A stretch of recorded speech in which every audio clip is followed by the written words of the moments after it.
ሰላም ኣብ ዝተፈላለዩ ኩርናዓት ብምዃን እትከታተሉና ዘለኹም ክቡራትን ክቡራንን ንሎሚ 24 ሕዳር 2018 ዓመተ ምህረት ዘዳለናዮም ዜናታት ከም ዝስዕብ ተዋዲዶም ኣሎም። ንቻናልና ላይክ ሼርን ሳብስክራይብን እናገበርኩም ምሳና ንክትጸንሑ ብምዕዳም ፈለማ ዓበይቲ ነጥብታት ክነቐድም። ህወሓት ሕቡእ ኣኼባ የካይድ ከም ዘሎ ተገሊጹ። ኣብቲ ኣኼባ ላዕለዎት ኣመራርሓ ሰራዊት እውን ይሳትፉ ከም ዘለዉ እናተገለጸ ይርከብ። ልሒቖም ዝወፁ ሓበሬታታት ከም ዘመልክትዎ ህወሓት ኣብ ከተማ ኣኽሱም ሕቡእ ኣኼባ እናካየደ ከም ዝርከብን ኣብ ክልላውን ሃገራውን ጉዳያት ይዝቲ ከም ዘሎን ተገሊጹ ኣሎም። ክነስምዐኩም ኢና። መንግስት ፌደራል እቲ ኣብ እዋን ቅድሚ ኩናት ማለት እውን ኣብ 2012 ዓመተ ምህረት ዝገብሮ ዝነበረ ንትግራይ ብበጀት ናይ ምቕፃዕ ተግባር ሓደ ኢሉ ምጅማሩ ብዕሊ ተገሊጹ። ንነዳድን ካልኦት መሰረታዊ ሸቐጣትን ሓዊሱ ናብ ትግራይ ንኸይኸድል ዝኸልከለ መንግስት ፌደራል ዳግም ናብ ኩናት ንኸየምርሕ ተሰጊኦሎም። ስርዓት ብልጽግና አልጀዚራ ምስ ኣይተ ጌታቸው ረዳ ዘካየዱ ቃለ መሕተት ንኸይመሓላለፍ ንኣመራርሓ አልጀዚራ ሕቶ ኣቕሪቡ ምንባሩ ሻዕብያ ኣቃሊዑ። ኣመራርሓ አልጀዚራ ካብ ብልጽግና ዝቐረበሉ ሕቶ ከይመሓላለፍ ዋላ እኳ ሙሉእ ንሙሉእ እንተዘይተቐበሎም 27 ደቂቓ ተቖሪጹ ንኽተርፍ ከም ዝተገበረ ግና ሻዕብያ ረኺቦ እየ ዝበሎ ምስጢር ኣቃሊዑ ኣሎም። ውድብ ፌደራሊስት ኮንግረስ ኦሮሞ ብበርዱ መረፃ ንኸይስረዝ ብምስጋእ ንመረፃ 2018 ዓመተ ምህረት 10 ሕፁያት ጥራሕ ከም ዘቕረበ ኣፍሊጡ። ኣብ ኣዲስ ኣበባን ውስናት ከባቢታት ጥራሕ ከም ዝናሕናሕ እውን ዕላው ገይረሎም።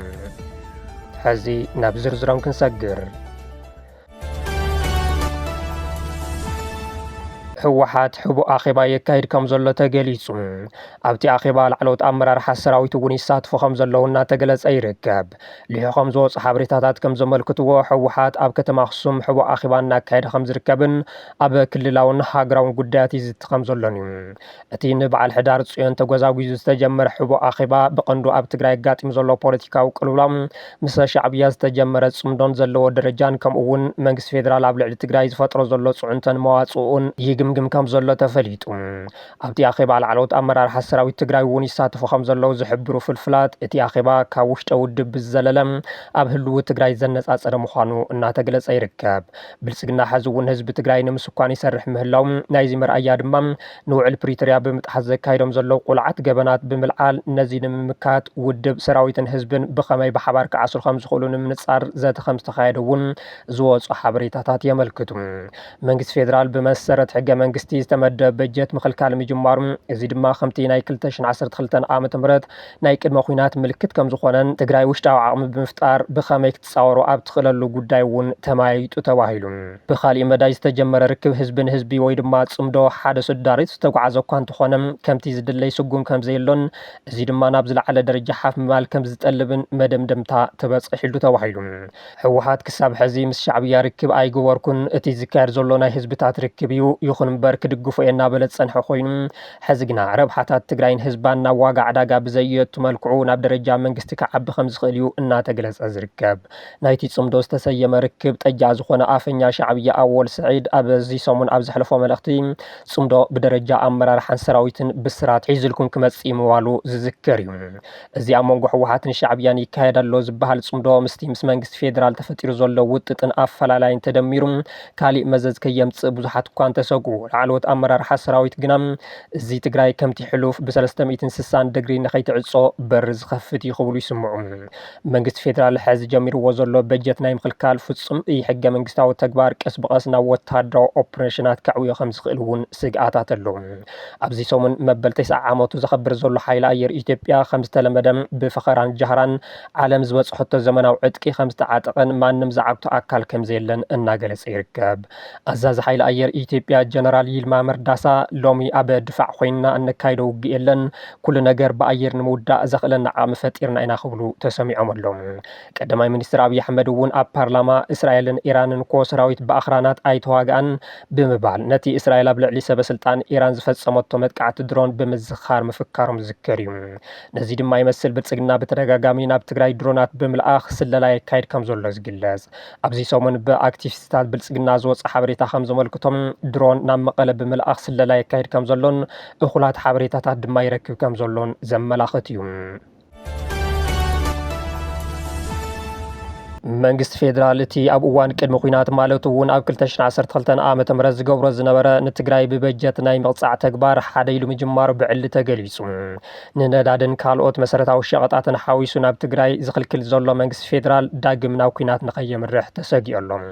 ናብ ክልል ትግራይ ዳርጋ ንኣስታት ክልተ ዋርሕ ዝመፀ በጀት የለን ዝበላ ንቢቢሲ ርእቶን ዝሃባ ሓላፊት ቢሮ ኮሚሽን ፕላን ትግራይ ዶክተር ሃንሳ ተኽላይ ካብቲ ጠጠው ኢሉ ዘሎ በጀት 844 ሚልዮን ካፒታል በጀት ተባለ ጽዋዕ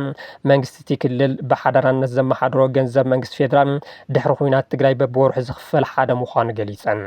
ንትግራይ ዝተመደበ 18.8 ቢልዮን ቅርሺ በጀት 2018 ዓመተ ምህረት ን12 ዋርሕ ተመቂሉ በብወርሑ ዝለኣኽ ዝነበረ ኮይኑ ካብ ወርሒ ጥቅምቲ ጀሚሩ ግን ጠጠው ኢሉ ከም ዘሎ ዘረዳእተን ሓላፊት ብመንግስት ፌደራል ዝተገብረ ሓድሽ ምምሕያሽ መሃያ ሰራሕተኛታት መንግስቲ 481 ሚልዮን ቅርሺ ንወርሒ መስከረም ከም ዝተለኣኸ እንተኾነ ብምኽንያት እቲ ሰፊሕ ሓጓፍ ምኽፋል ኣይተኽኣለን ኢለን ርግጽ እዩ እቲ ክልላዊ መንግስቲ ቀዲሙ ንሕድሕድ ወረዳ ክንደይ ዘድሊሉ ከጽንዕ ነይርዎም በዚ ምኽንያት ናይ ወርሒ መስከረም ተወሳኺ ተቐቢልና ግን ከይከፈልናዮ ሓሊፍና በቲ ነባሪና ከፊልናዮም እቲ ተወሳኺ ኣይተኸፈሎምን ብምባል ናይ ጥቅምትን መስከረምን ናይ ክልተ ወርሒ ብሓንሳብ ምኽፋል መደብ ከም ዝነበረ እንተኾነ እቲ ናይ ጥቅምቲ ከይመፀ ተሪፉ ሕዚ ድማ ሕዳር 23 በፂሕና ኣለና ዝመፀ ነገር የለን ክሳብ 30 ኣብ ዘሎ ጠቕሊልና ርግፀኛታት ምዃን ኣይከኣልናን ነገር ግን ነቲ ሰራሕተኛ መህወኺን መንግስቲ እውን ናብ ሸቐሎት ኣእትይዎሎ ይብላ ኮሚሽነር ሃንሳ ተኽላይ ንመንግስቲ ፌደራል ብዕሊ ሕቶ ከም ዝቐረበን ግን ድማ መልሲ ከም ዘይተወሃበን ዝገልጻ ዶክተር ሃንሳ ብሓፍሻ ብዛዕባ መንቀልቲ ክልከላ በጀት ብዝምልከት ካብ ምግማት ሓሊፉ ጥሉል ሓበሬታ ከም ዘየለ ረዲአን 12 ጥቅምቲ 2018 ዓመተ ምህረት ናብ ትግራይ ተላኢኹ ዝነበረ ልዕሊ 2 ቢልዮን ቅርሺ በብወርሑ ተኸፋፊሉ ዝስደድ ዓመታዊ በጀት ዝዕረገ ይጋለዎ ብዝብል ካብ ባንኪ ንግዲ ኢትዮጵያ ናብ ሃገራዊ ባንኪ ንኽምለስ ሚኒስተር ገንዘብ ምሕታቱ ዝዝከር ኮይኑ ዶክተር ሃንሳ ግና እቲ ተላኢኹ ዝነበረ መጠን ጌጋ ኣይተረድአናን ኢለን ፕረዚደንት ጊዜያዊ ምምሕዳር ትግራይ ጀነራል ታደሰ ወረደ ኣብቲ ዝሓለፈ ሰንበት ኣብ ኣኽሱም ዝተኸበረ ዓብዪ በዓል ሕዳር ጽዮን በጀት እቲ ክልል ይመጽእ ከም ዘየለ ብምግላጽ ናብ ካሊእ ዙር ጎነፅ ከይእቶ ጻዕሪ ይግበር ከም ዘሎ ምዝራቦም ዝፍለጥ እዩ ምክንያት ምቁራፅ እቲ በጀት ካብ ወረ ዝሓለፈ ጥሉል ካብ መንግስቲ ፌደራል ዛጊድ ዝተባሃለ ነገር እኳ እንተዘይሃሎ ናብ ትግራይ ዝለኣኽ በጀት ንሰራዊት ይውዕሎ ዝብል ክሲ ክቐርብ ይስማዕ እዩ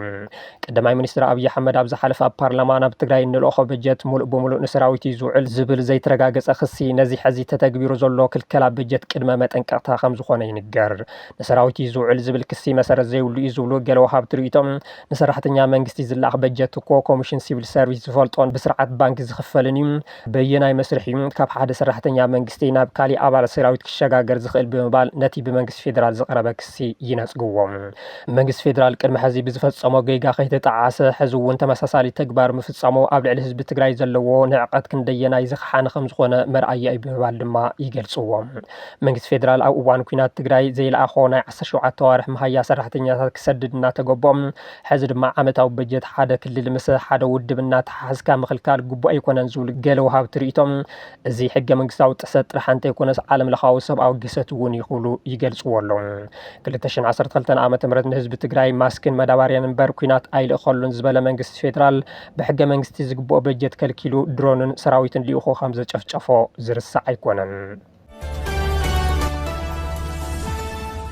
ስርዓት ብልጽግና አልጀዚራ ምስ ኣይተ ጌታቸው ረዳ ዘካየዶ ቃለ ምሕትት ንኸይመሓላለፍ ንኣመራርሓ አልጀዚራ ሕቶ ቅሪቡ ምንባሩ ሻዕብያ ኣቃልዩ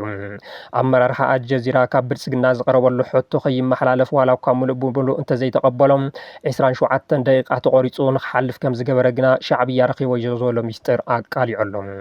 ጌታቸው ረዳ ድሕርቲ ምስ ጋዜጠኛ አልጀዚራ መህዲ ሓሰን ገጽ ንገጽ ወይ ድማ ሄድ ቱ ሄድ ዝገበሮ ቃለ ምሕትት ብኩሉ መኣዝን ከቢድ ውርደት ዘሰክም ግብረ መልሲ ከም ዝወጽሖ ዝፍለጥ ይዝበላል ልሳናት ሻዕብያ ዝኾና ማዕኸናት ዜና ጌታቸው ኣብቲ ናይ ለንደን መድረክ ክቐርብ ከሎ ድፊት ቀዳማይ ሚኒስትር ኣብይ ኣሕመድ ከም ዝነበሮ ይጠቅስ እቲ ዕላማ ከዓ ኣብ ትግራይ ዝተገበረ ሓጢያት ብምልኡ ንኤርትራን ዕጡቋት ክልል ኣምሓራን ንምስካም ከምኡ እውን ሸውዓይ ንጉስ ኣብይ ኣሕመድ ክሳብ ክንደየናይ ሕያዋይን መሓርን ምዃኑ ደላይ ሰላም ምንባሩን ንምስባኽ ወይ ምስክርነት ንባሃብ እዩ ነይሩ ዝብል እቲ ሓበሬታ እንተኾነ ሓያል ጋዜጠኛ መሃዲ ሓሰን ኣብ ቦትኡ ሃልዩ ጌታቸው ጉዳይ ስለ ዝሓወሰ ንነብሱን ኣሸቃልዩ ኣብይ ኣሕመድ ኣሕመድን ኣባሪዑ እቲ ጉዳይ ተወዲኡ ይብል። ድሕሪቲ ቃለ መሕተት ኣብይ ኣሕመድ ብቐጥታ ንሚኒስትር ምክልኻል ሃገር ኢንጂነር አይሻ መሐመድ ናብ ኳታር ብምልኣኽ ንሰመዚ ኣልጀዚራ ነቲ ቃለ መሕተት ከይፍንዎም እንተፈኒዎም ከዓ እቲ ሓደገኛ ሳዕብየን ክህልዎ እዩ ዝተባሃለ ተቆሪፁ ንክተርፍ ፃዕርታት ገይሩ ነይሩ ዝበለ ሻዕብያ ስለዝኾነ ካብቲ ቃለ መሕተት 27 ደቃይቕ ተቆሪፁ ከም ዝተርፍ ተገይሩ እዩ። እንተኾነ እቲ ዝወፀ እውን ንጌታቸውን ዓሳቢኡ ኣብይን ዘሕምም ጉዳይ ደኣ ኮይኑ ተረፈ እምበር ኣየድሓኖምን ክብል ገሊጹ። ልሳናት ብልጽግና ሚኒስትር ምክልኻል ሃገር ኢንጂነር አይሻ መሐመድ ናብ ኳታር ኣቕኒዐን ዝብል ዜና ከይሰርሐ ምስ ሰመዚ ምክልኻል እቲ ሃገር ዘትየን ተመሊሰን ዝብል ሓበሬታ ምውዛዖም ዝዝከር እዩ። ጌታቸው ኩናት ትግራይ ናይ ኣብይ ኣሕመድ ምዃኑን ንሱ ነቲ ህልቂ ተኸቲሉ ዝተባሃለ ውግእ ከም ዝመርሐን ብተዘዋዋሪ ምስክርነቱ ሂቡን ተብቅዕ ሽም ኣብይ ኣሕመድ ክጠቅስ ምሕፋሩ ግና በኣንጻሩ ንደገፍቱን ህዝቢ ትግራይን መሊሱ መዓንጦም ዝኾም ተረጋጣሚ ነይሩ ብምባል ንባዕሉ እቲ ጋዜጠኛን ዕዱማት እቲ መድረኽን እውን በቲ ጌታቸው ኣማኻሪ ቀታሊኡ ወይ ቀታሊ ህዝቡ ዝኾነ ኣብይ ኣሕመድ ክኸውን ዝወሰዶ ስጉምቲ ምሕናኾም የረድም። ብሓፈሻ እቲ ምስ ኣልጀዚራ ዝተገበረ ቃለ ምሕተት ብኩሉ ወገን ውርደ ዘሰከመ ቃለ ምልልስ ምንባሩ ዝሕብር ስርዓት ሻዕብያ ጌታቸው ምናልባት ኣብዚ ቃለ ምሕተት ንሰመዚ ኣስመራ ጥራሕ ኣየኮረኹን ይኸውን ብምባል ቡድዋይ ሕቡራት ዓረብ ኤሚሬትስ ኣቢሉ ናብ ኣዲስ ኣበባ ክሓልፍ ከሎም በቲ ቀዲሙ ብኣባላት ስላያት ወፃኢ ኤርትራ ተዋሂብዎ ዝነበረ ፋክስ ናይ ድሕኑኒ መልእኽቲ ማለት እውን በቲ ቅድሚ ሕጂ ሂብኩምኒ ዝነበርኩም ተርምስ ክሰርሕ ድልው ፍቓድ እንተኮይኑ ኣብ ከምዚ ኣዳራሽን ሰዓትን ንሰለስተ መዓልቲ ክጽበይሉ ሊኢኹ ክብል እውን ኣይተ ጌታቸው ረዳ ካብ ለንደን ብድዋይ ገይሮም ከም ዝተመለሱን ምስ ሰበስልጣን ኤርትራ ርክባት ንምጅማር ምንቅስቃስ ምግባሮም እዩ ዘጋልጽ። እንተኾነ ኣባላት ስላይ ኤርትራ ነቲ ጉዳይ ሪኦም ከም ዘይረእዩ ሸለል ከም ዝበልዎም ኣይተ ጌታቸው ናብታ ኣብ 2022-23 ኣባላት ስላይ ሻዕብያ ዝርከብዋ ቦታ 10 ግዜ ከም ዝተመላለሱ ነገር ግና ከም ዘይረኸብዎም እዩ እቲ ሓበሬታ ዝሕብር። እዚ ክንደየናይ ሓቂ ይኸውን ዝብል ሕቶ ክለዓል ዝግብኦ እኳ እንተኾነ ሻዕብያ ግና ኣብ ደገ እውን እንተይተረፈ ንኣይተ ጌታቸው ረዳ ይከታተሎምን ይስለየሙን ከም ዘሎ ሓደ ጭቡጥ መርኣይ እዩ ዝብሉ ኣይተስኣኑን። ኣብ ከተማ ኣክሱም ካብ ዘዕቆቡ ተመዛበልቲ ልዕሊ 100 ወገናት ከም ዝሞቱ ተገሊጹ። ኣተሓባባሪ ማእኸል መዕቆቢ ተመዛበልቲ ከተማ ኣክሱም ኣይተ ጸጋይ አብርሃ ከም ዝገለጽዎ ብሰንኪ ኣብ ልዕሊ ትግራይ ዝተፈጸመ ጆኖሳይዳል ካብ ምዕራብ ትግራይ ተመዛዊሎም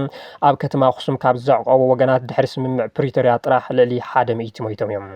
እቶም ኣብ ኣብያተ ትምህርትን ካልኦት ከባቢታትን ዘዕቆቡ ወገናት ዝሓለፉ 5 ዓመታት ኣብ ከቢድ ዓጽዎ ከም ዝርከቡ ንስነ ልቦናን ካልኦት ሕማማትን ከም ዝተሳጥሑን ገሊጾም ድሕሪ ፕሪቶሪያ ካብ ዞባ ምዕራብ ትግራይ ናብ ሃገረ ሱዳን ተሰዲዶም ዝነበሩን ብዘይ ምቁራጽ ናብ ኣክሱም ይመዛበሉ ከም ዘለዉ ድሕሪ ምሕባር እቶም ሓደሽቲ ተመዛበልቲ ሓገዝ ስለ ዘይረኽቡ ዘለዉ ከም ዝተጸገሙ ኣብሪሆም ተመዛበልቲ እኹል ሓገዝ ከም ዘይረኽቡ እቲ ሓሊፉ ዝዋሃብ ሓገዝ ብመጠንን ጽሬትን ጸገም ከም ዘለዎ ድሕሪ ምሕባር እቲ ብሓገዝ ዝረኸብዎ ዓይነቱ ዘይፍለጥ ምሸላ ሕዱር ሕማም ወይ ድማ ሽኮርያ ዘለዎም ወገናት ክምገብዎ ከም ዝተጸገሙ ገሊጾም ሓደ ዓመት ዘይመልኦ ህፃን ሓዊሱ 3 ቆልዑት ህይወት ንምትራፍ ካብ ከተማ ሰቲት ሑመራ ተመዛቢላ ኣብ ከተማ ኣክሱም ቀዳማይ ብርኪ ቤት ትምህርቲ ኣብርሃ ዋጽፋ ዘዕቆበት ወይዘሮ ማሾ ግደይ 5 ዓመት ሙሉእ ከቢድ ጸገም ከም ዝሕለፈትን ብዘላቒ ጸገም ንምፍታሕ ብህጹጽና መረበቶም ክምለሱ ማሕበረሰብ ዓለም ጽዕንቶ ንክገብር ጸዊዓ ክብል ዝጸብጸበ ድምፂ ወያነ ኣብ ከተማ ኣክሱም ልዕሊ 60,000 ወገናት ተመዛበልቲ ኣዕቂቦም ከም ዝርከቡ ኣመልኪቱ። ውድብ ፌደራሊስት ኮንግረስ ኦሮሞ ብቦርድ መረፃ ንኸይስረዝ ብምስጋእ ንመረፃ 2018 ዓመተ ምህረት 10 ሕጹያት ጥራሕ ከም ዘቕረበ ኣፍሊጡ። ኣብ አዲስ አበባን ውስናት ከባቢታትን ጥራሕ ከም ዝናሕናሕ እውን ዕላው ገይሩ። ሃገራዊ ቦርድ መረፃ ሕጹያት ንምቕራብ ዝሃቦ ናይ መወዳእታ ግዜ ትማሊ 23 ሕዳር 2018 ዓመተ ምህረት ዝተዛዘመ ኮይኑ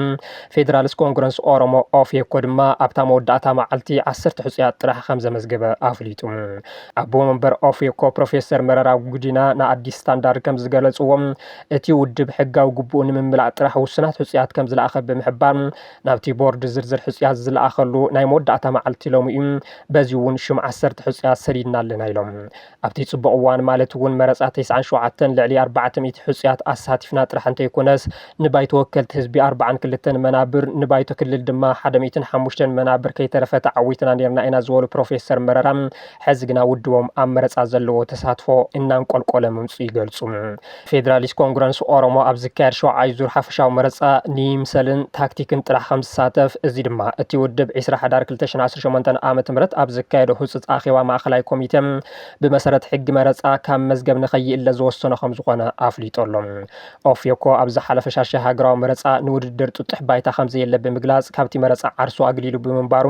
ንኻልኣይ ተኸታታሊ መረፃ ዓርስኻ ምግላል ድማ ብሃገራዊ ቦርድ መረፃ ስለ ዘሰርዝ ኣብ ዝተወሰኑ ከባቢታት ጥራሕ ንክሳተፍ ከም ዝተገደደ ኣፍሊጦሎም። ማእኸላይ ኮሚቴ ኦፌኮ ኣብ ህልው ኩነታት እቲ ሃገር ኣብ ዘካየዶ ሰፊሕ ገምጋም ኣብዚ ሕዚ እዋን ነፃ ፍትሓውን ሰላማውን መረፃ ንምክያድ ሙሉእ ብሙሉእ ተግባራዊ ዝኾኑ ኩነታት የለን ብምባል ዝደምደመ ኮይኑ ቅድሚ መረፃ ኣብ ኦሮምያ ኣምሓራን ካልኦት ክልላትን ዝካየድ ዘሎ ውግእ ጠጠው ንኽብል ብፖለቲካዊ ኣፈላላዮም ዝተኣሰሩ ፖለቲከኛታትን ጋዜጠኛታትን ንክፍትሑ ፀዊዖሎም። ኦፌኮ ብዝሓደሮ ፍርሒ ኣብ መወዳእታ መዓልቲ 10 ሕፅያት ከም ዘመዝገበ እኳ እንተፈለጠ ብርክት ዝበሉ ውድባት ፖለቲካ ግና ሕፅያቶም ከም ዘይመዝገቡ እዩ እናተገለጸ ዝርከብ። ኣብዚ ሕዚ እዋን ንኢሃፓን ኢዜማን ሓዊሱ ብዙሓት ውድባት ፖለቲካ ሕፅዮም ከም ዘይመዝገቡ እናተገለጸ ይርከብ።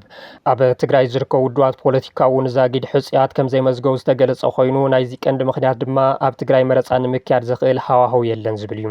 ኣብ ትግራይ መረፃ ንምክያድ ፈለማ ግዝኣት ትግራይ ተመዛበልቲ ንኽምለሱ ዝተረጋግዐ ህይወት ክህሉ ከም ዝግባእ ከም ምክንያት ካብ ዘቐመጥዎም ቅድመ ኩነት እዮም። ህወሓት ሕጋዊ ሰብነትን እንተዘይተመሊሱ ኣብ ትግራይ መረፃ ዝበሃል ኣይካየድን ከም ዝበለ ድማ ዝዝክር እዩ። ብዙሓት ውድባት ፖለቲካ ሕፅያት ዘይምቕራቦም ስዒቡ ድማ ሃገራዊ ቦርድ መረፃ ነቲ ግዜ ገደብ ንኸናውሖ ተገዲዶሎም። ሃገራዊ ቦርድ መረፃ ትማሊ ኣብ ማስዮ ኣብ ዘውፅኦ መግለፂ ነቲ 8 ሕዳር ተኣውጁ 23 ሕዳር ዝተዛዘመ ምዝገባ ሕፅያት ፖለቲካ ውድባት ናይ ግዜ ገደብ ከም ዘናውሖ ኣፍሊጦሎም። እቲ ቦርድ ምዝገባ ሕፅያት ገና ከም ዘይተጀመረ ድሕሪ ምግላጽ ብመሰረት ሕጊ ምዝገባ ሕፅያት ቅድሚ ምጅማሩ ውድባት ዘቕረብዎ ኣድላይ ሓበሬታ ጥራሕ ይዝእከብ ዘሎም ይኹን በር ካብ ውድባት ምስ ዝሕተት እቲ ናይ ግዜ ሰለዳ ግዜያዊ ስለ ዝኾነ እቲ ቦርድ ነቲ ናይ ግዜ ገደብ ስለ ዘናውሖ ውድባት ናብቲ ቦርድ ሓበሬታ ምቕራብ ክቕፅሉ ይግባእ ኢሎም። ዓብይ ግድብ ህዳሴ ብዝምልከት ምስ ኢትዮጵያ ካሊእ ዝዘርብ ከም ዘይህሉ ሚኒስትር ጉዳያት ወፃኢ ግብፂ በድር ዓብድላቲ ንቢቢሲ ሓቢሮም። እቶም ሚኒስትር ምስ ቢቢሲ ፎከስ ኦን ኣፍሪካ ኣብ ዘካየዱ ቃለ መሕተት ን13 ዓመታት ዝፀንሐ ዝዘርብ ዝኾነ ፍታሕ ከምፅእ ኣይከኣለን ኢሎም። ዓብይ ግድብ ህዳሴ ኢትዮጵያ ካብ ዝምረቐት ሒዙ ዝምድና ኢትዮጵያን ግብፅን ዝያዳ ወጥሪ ዓስሎ ከም ዘሎ ዝገለጹ እቶም ሚኒስትር ማሕበረሰብ ዓለም ብዛዕባ እዚ ሻቅሎት ክስምዖ ከም ዘለዎ እውን ኣተሓሳሲቦም። ኣብ ዝሓለፉ 13 ዓመታት ኣብ መንጎ ክልቲአን ሃገራት ዝካየድ ዘሎ ዝርብ ዝኾነ ፍረ ስለ ዘይፍረየ ድማ ግብፂ ብመሰረት ዓለም ለኻዊ ሕጊ ውሕስነት ማያ ከም ተኸብር ኣመልኪቶም ስለ ዝኾነ ካሊእ ዝርብ ኣድላይ ኣይኮነን ኢሎም። ጉዳይ እቲ ግድብ ምስ ኢትዮጵያ ምስ ዘለና ክልታዊ ርክብ ዘተኣሳስር እዩ ብምባል ኢትዮጵያ ዝወሰደቶ ስጉምቲ ብተናፀል ምዃኑ ዝጠቐሱ እቶም ሚኒስትር እቲ ስጉምቲ ዘይሕጋዊ እዩ ክብሉ ድማ መርገፂ መንግስቲ ግብፂ ኣንፀባሪቖም። እቲ ግድብ ምስ ዓለም ለኻዊ ሕጊ ዘይቃዶ ክብሉ ዝገለጹ እቶም ሚኒስትር ዝኾነ ሰግረ ዶባዊ ሩዋ ብመትከላዊ ዓለም ለኻዊ ሕጊ ምራሕ ከም ዘለዎም ዓለም ለኻዊ ሕግታት የነፅሩ እዚ ማለት ጉድኣት ከም ዘየስዕብ ምርጋፅ ኣድላይ ኢሎም። ቅድሚ ሓደ ወርሒ ፕረዚደንት ዓብዱልፈታሕ አልሲሲ ግብፂ ሃገራዊ ረብሓታትን ድሕንነትን ማይ ንምሕላው ኩሉ ኣድላይ ስጉምታት ክትወስድ እያ ክብሉ ምጥንቃቖም ዝዝከር እዩ። ኢትዮጵያ ብወገና ግብፂ ንሩባ ኣባይ ብዘይ ሕጋውን ዓብላልን ኣግባብ ክትቆፃፀሮ ትፅዕር ከም ዘላ እያ ትገልጽ። አልሲሲ ግብፂ ኣብ ዲፕሎማሲ ከም ሕቡራት ሃገራት ዝኣምሰሉ ዓለም ለኻዊ ትካላትን ምትእምማና ከም ድኽመት ክርአ የብሉን ምዋሎም ይፍለጥ። ኢትዮጵያ ኣብ ምምሕዳር ዓብይ ግድብ ህዳሴ ትኽተሎ ዘላ ኣግባብ ዘይሓላፍነታዊ ስለ ዝኾነ ሃገሮም ኢዳ ኣጣሚራ ከም ዘይትርኢ እውን ወሲኾም ገሊፆም እዮም። ሚኒስትር ማይን ኢነርጂን ኢትዮጵያ ኣብ ዝሃቦ ምላሽ ድማ ኢትዮጵያ ፈለግ ናይል ናይ ምጥቃም መሰል ኣሕሊፋ ኣይትህብን እያ ካብ ጸላእቲ ኢትዮጵያ ዝግበር ጸቕጢ እንተሓየለ እውን ምዕባለ ኢትዮጵያ ንድሕረት ኣይምለስን ክብል መልሲ ምሃቦ ዝዝክር እዩ። ሚኒስትር ጉዳያት ወፃኢ ግብፂ በድር ዓብድላቲ ኣብ ቃለ መሕተቶም ዓብይ ግድብ ህዳሴ ኢትዮጵያ ካብ ዓለም ለኻዊ ሕጊ ወፃኢ ብሓደ ወገን ዝተወሰደ ስጉምቲ እዩ እዚ ዝሕዝን እዩ ስለ ዘይተወከስና ኣይንቕበሎን ኢና ኢሎም። ኣብ መወዳእታ መስከረም ኣብ እዋን ሓፈሻዊ ጉባኤ ሕቡራት ሃገራት ሚኒስትር ጉዳያት ወፃኢ ግብፂ ብሰንኪ ዓብይ ግድብ ህዳሴ ኢትዮጵያ ኣብ ታሕተዋይ ተፋሰስ ዝርከቡ ህይወት ሚልዮናት ኣብ ትሕቲ ሓደጋ ኣእትያቶ ብምባል ሃገሮም ነቲ ጉዳይ ናብ ዓለም ለኻዊ ቤት ፍርዲ ክትወስዶ ምዃና ምግላጾም ይዝከር። ግብፂ ብዛዕባ ዓብይ ግድብ ህዳሴ ብተደጋጋሚ ናብ ባይቱ ፀጥታ ሕቡራት መንግስታት ጭብጢ ዘይብሉ ክስታት ከም ተቐርብ እውን ኢትዮጵያ ከሲሳ እያ። ግብፂ እውን ድሕሪ ምምራቕ ግድብ ህዳሴ እቲ ግድብ ብዘይ ኣግባብ ስለ ዝመሓደር ኣስተዳደር ኣብ ሱዳን ውሕጅ ኣዕለቕሊቑ ምባላ ዝፍለጥ እዩ። ኢትዮጵያ ግብፂ ዘቕረበቶ ክስታት ማሕበረሰብ ዓለም ንምድንጋር ዝዓለመ እዩ ብምባል ነቲ ክሲ ነፂጋቶ እያ። ብኣንጻሩ ዝሓለፈ ወርሒ ኣብ ከበሳታት ኢትዮጵያ ዝዘነበ ብርቱዕ ዝናብ እቲ ግድብ እንተዘይነብር ነይሩ ኣብ ሱዳንን ግብፅን ኣብ ሂወት ደቂ ሰባት መሰረተ ልምዓትን ታሪካዊ ጉድኣት ከብፅሕ ይኽእል ነይሩ ብምባል ድማ ኢትዮጵያ ትገልጽ። በቲ በለበቲ ግብፂ ኣብ ልዕሊ እቲ ግድብ ስጉምቲ ክትወስድ ከም ትኽእል ዘመላኽቱ ሓበሬታታት ዝወፁ ዘለዉ ኮይኖም ኣብዚ ሰሙን ምስ ትካላት መፍረይቲ ሰው ኣልቦ ነፈርቲ ወይ ድማ ድሮናት ቻይና ውዕል ምፍፃማ እውን እናተገለጸ ይርከብ። ክቡራት ተኸታተልትና ዜናታት እዚ ዕለት ኣብዚ ይዛዘሙ ስለ ዝተኸታተልኩምና ብምስጋን ንሕና እውን ኣብዚ ክንፍለየኩም ሰላም።